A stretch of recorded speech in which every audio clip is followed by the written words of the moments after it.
Gostaria de ler 2 versículos com os irmãos. O primeiro no Salmo 78, versículo 19. Falaram contra Deus, dizendo: pode acaso Deus preparar-nos mesa no deserto? Em outro verso, no Salmo 23, versículo 5: preparas-me uma mesa na presença dos meus adversários. Irmãos, que privilégio nós temos de nos reunirmos para nosso Senhor. Realmente o tempo em torno da mesa do Rei, do Senhor dos Senhores, é o tempo que coroa todo o nosso tempo de comunhão. Realmente nenhuma palavra mais precisa ser dita quando nós partimos o pão na presença do Senhor. Nós temos a oportunidade de nos assentar e comer provisionados por tudo aquilo que Ele é e por tudo aquilo que Ele fez na cruz do Calvário. Que privilégio maravilhoso! Esses 2 versos que nós lemos nos ajudam a entender um pouco mais da beleza dessa mesa. O primeiro diz, uma pergunta do povo incrédulo de Israel, peregrinando no deserto, se Deus poderia preparar-lhes uma mesa no deserto.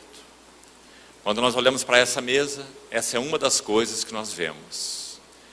Quando nós olhamos para fora dela, tudo é um deserto. Naturalmente falando, nossa alma nunca encontraria satisfação em lugar algum. Nunca encontraria lugar para se dessedentar. Mas o nosso Deus, em Cristo Jesus, preparou-nos uma mesa neste deserto. E nela podemos nos assentar e comer abundantemente. Também nosso Senhor nos preparou uma mesa perante os nossos inimigos. Irmãos, há pelo menos 5 ou 6 áreas maravilhosas de vitória do nosso Senhor, que também, quando nós olhamos para essa mesa, colocada de modo tão singelo, com elementos tão singelos, o pão, o cálice, nós estamos celebrando nessa singeleza uma tremenda vitória em diversos aspectos. Por isso o salmista diz, Davi, com todo o seu entendimento sobre quem era o Senhor dos exércitos, que o Senhor preparava a ele uma mesa na presença dos seus inimigos.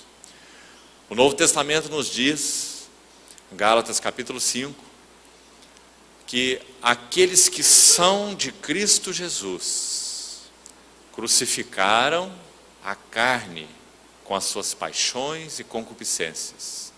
Essa é uma primeira área de vitória que essa mesa tão simples celebra. Gálatas 5, 24. A cruz do nosso Senhor Jesus proveu para nós uma vitória sobre a carne. Irmãos, isso não é uma coisa pequena. Nós estávamos de tal modo escravizados à carne que nós não tínhamos outra opção senão andarmos segundo as suas paixões e prazeres. Mas o Senhor Jesus, quando oferece seu corpo na cruz do Calvário, e o corpo é separado do sangue, como nós estamos vendo de uma maneira tão clara quando a mesa do Senhor é posta, o corpo separado do sangue, isso significa morte. Então, quando nosso Senhor Jesus se entregou na cruz do Calvário, a carne foi com ele crucificada. E os que são de Cristo crucificaram a carne com as suas paixões e concupiscências. A carne é o velho homem. Romanos 6 usa a mesma linguagem, mudando a palavra para velho homem. Sabendo isto, foi crucificado com Cristo o nosso velho homem. Que privilégio, irmãos. Não mais cativos. Não mais seguindo essas ordenanças. Agora podemos ser guiados pelo Espírito de Deus, porque a carne foi vencida pelo nosso Senhor Jesus na cruz do Calvário. Então o espírito milita contra a carne milita contra o espírito, para que não façamos o que seja do nosso querer, porque nós não vivemos mais em cativeiro da carne. Então essa primeira área tremenda de vitória que nosso Senhor obteve, e hoje, mais uma vez, de maneira renovada, Ele nos convida a celebrar sua vitória sobre a carne. Mas esse é apenas o primeiro ponto. A palavra também de Deus nos diz que nosso Senhor obteve uma vitória sobre o pecado, que em outras palavras significa a nossa imersão em tudo aquilo que não pertence a Deus e a nossa incapacidade de responder aos alvos de Deus. Isso significa pecado. Nós perdemos o curso e o alvo e a meta proposta por Deus no seu coração. O Senhor Jesus, quando entrega seu corpo na cruz do Calvário, Ele vence o pecado. 2 Coríntios 5:21 diz: aquele que não conheceu o pecado, Deus o fez pecado por nós, para que nele nós fôssemos feitos justiça de Deus. Oh, irmãos, que o Espírito Santo nos abra os olhos. Que troca maravilhosa, que substituição maravilhosa aconteceu aí, como registra esse texto. Quem éramos nós? Pecado. Quem é nosso Senhor? Justiça. Pois aquele que é a justiça foi feito por Deus pecado, para que nós que somos pecado fôssemos feitos por Deus nele justiça. Graças ao Senhor. Então nós podemos rodear essa mesa com esse senso: Cristo Jesus é a nossa justiça. Então, justificados, pois, mediante a fé, nós temos paz com Deus. Então nós comemos numa mesa de paz, porque o Senhor foi feito pecado por nós. Mas também há mais uma área ainda de vitória. A palavra de Deus nos diz que o Senhor venceu o mundo, em muitas e muitas referências. Quando nosso Senhor Jesus ainda estava prestes a ir à cruz, Ele disse aos seus discípulos que quando Ele fosse levantado da terra, a todos Ele atrairia a si mesmo. E nesse mesmo contexto Ele disse assim: chegou a hora de ser julgado este mundo, e o seu príncipe será expulso. E Paulo vai dizer em Gálatas 6,14: longe de mim gloriar-me, senão na cruz do nosso Senhor Jesus Cristo, pela qual o mundo está crucificado para mim. Então nosso Senhor Jesus também venceu mais esse terrível inimigo. O que significa o mundo? Diferentemente da carne, o mundo é aquele que faz apelo fora de nós.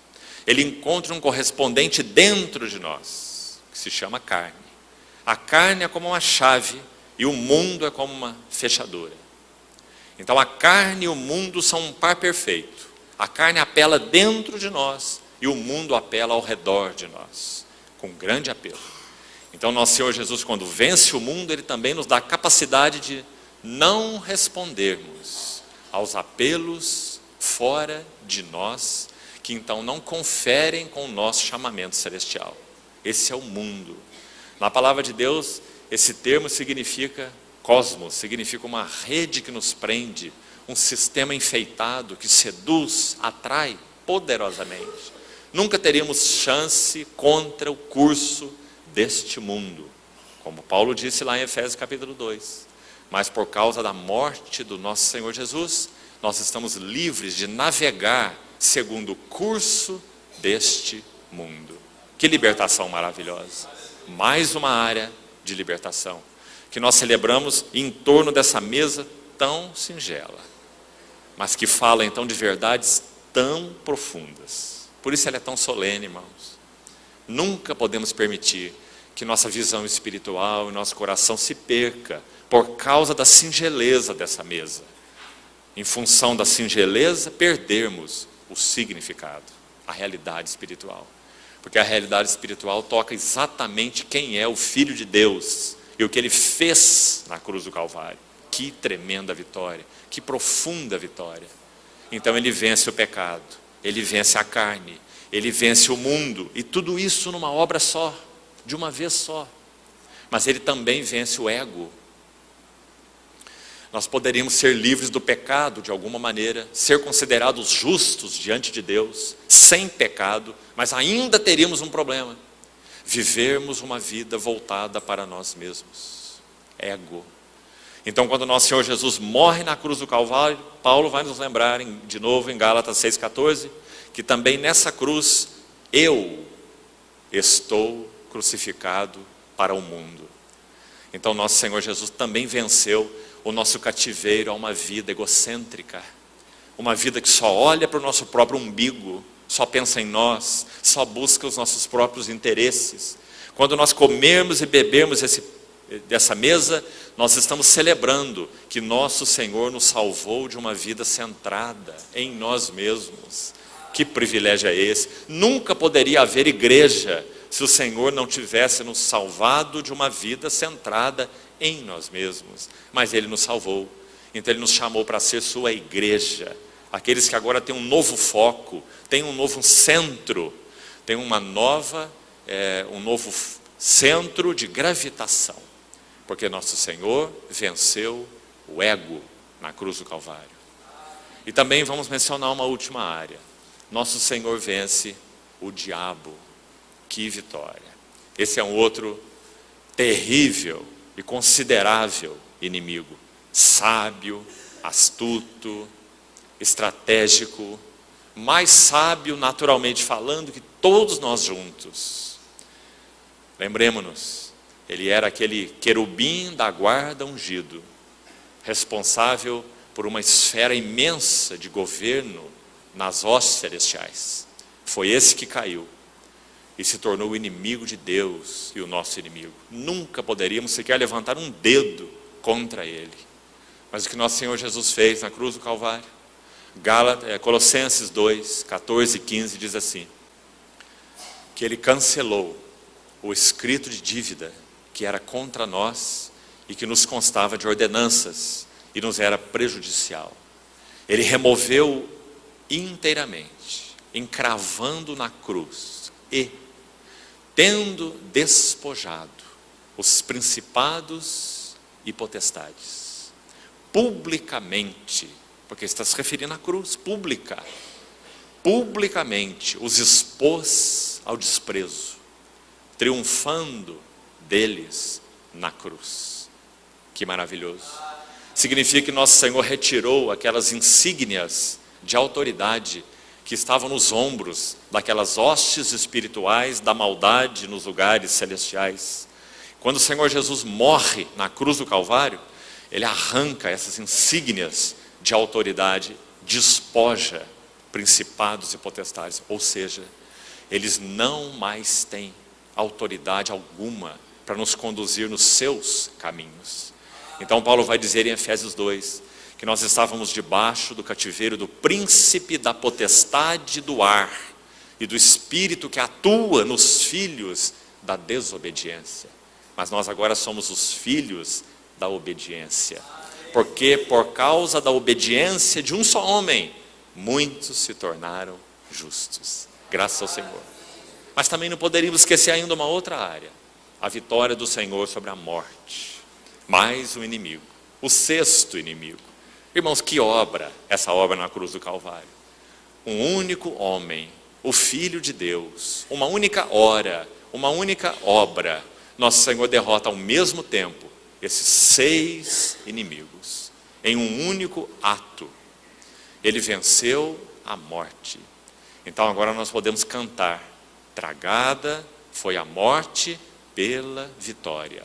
Na expectativa de quando nosso Senhor Jesus retornar, nós experimentaremos uma absoluta vitória sobre tudo aquilo que a morte implica.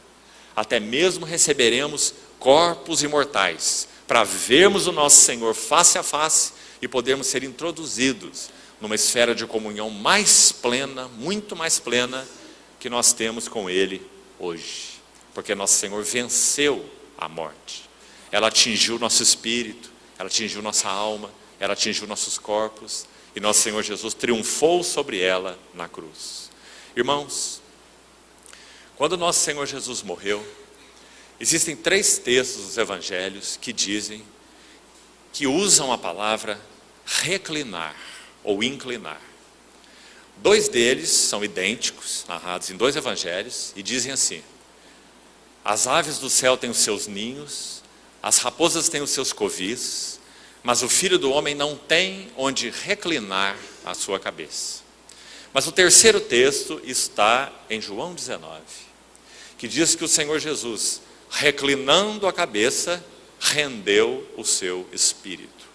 O amado Filho de Deus, o Verbo que se fez carne, enviado por Deus com uma missão tão clara e tão específica, ir à cruz do Calvário, não encontrou lugar para reclinar a sua cabeça, senão na cruz do Calvário.